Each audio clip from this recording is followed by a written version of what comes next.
হে মা, কবে আসছিস রে মা? এই বছর আসা হবে না মা, চেষ্টা করেছিলাম কিন্তু ছুটি পেলাম না। এই বছরও তুই আসবি না রে মা?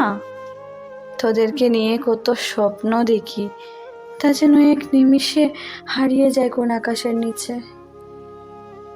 যাগে, হোয়াটসঅ্যাপে একটা ফটো পাঠিয়েছি তোর পছন্দের কাশফুলের, দেখ তো।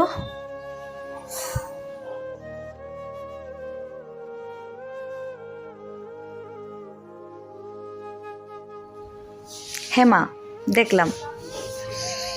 দেখে বুকের ভেতরটা কিরকম খালি খালি লাগলো। এখানে তো আর কাশফুল ফুটে না মা, ঢাকও বাজে না, শুধু কাজ আর কাজ। যাকে, দাদা বাড়ি ফিরেছে? না রে, তোর দাদাও বোধহয় এবার আসবে না, বললো তো ছুটি পায়নি। তোদের ছাড়া এ পুজো আর পুজো বলেই লাগে না। আচ্ছা পাখি, তোর মনে আছে ছোটবেলার কথাগুলো? মনে পড়ে এগুলো? ছোটবেলার কথা ভীষণভাবে মনে পড়ে মা। সবাই একসাথে অঞ্জলি নেওয়া, প্রসাদ গ্রহণ করা, সন্ধ্যা আরতি দেখা, ধুনুচি নাচ, আরও কত কি। আমি এখানে এসে দুর্গাপূজার প্যান্ডেলের সেই আলোটাকে ভীষণ পরিমাণে মিস করি মা। আমাদের পাড়ার পুজো, সবাই একসাথে কত মজা না করতাম বলো। আর এখানে এখানে হাজারটা মানুষের ভিড়ে এতটা চাপ না মা। এই 4 দিন ক্যালেন্ডারের দিন মাত্র।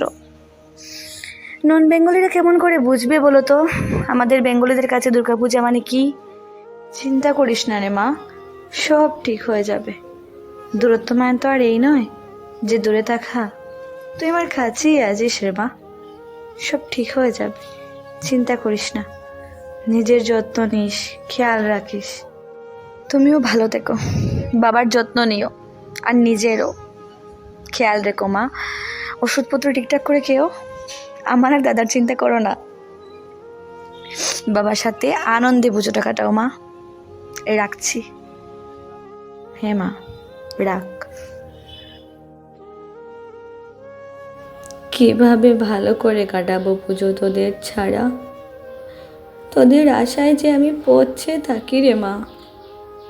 যখন তোরা বলিস এই বছরও পারলাম না মা আসতে, আমি মুখে হাসি রাখি, কিন্তু বুকটা ফাঁকা হয়ে যায়, যেন মা দুর্গাও বুঝে যান তার মেয়েটা এই বছরও এলো না।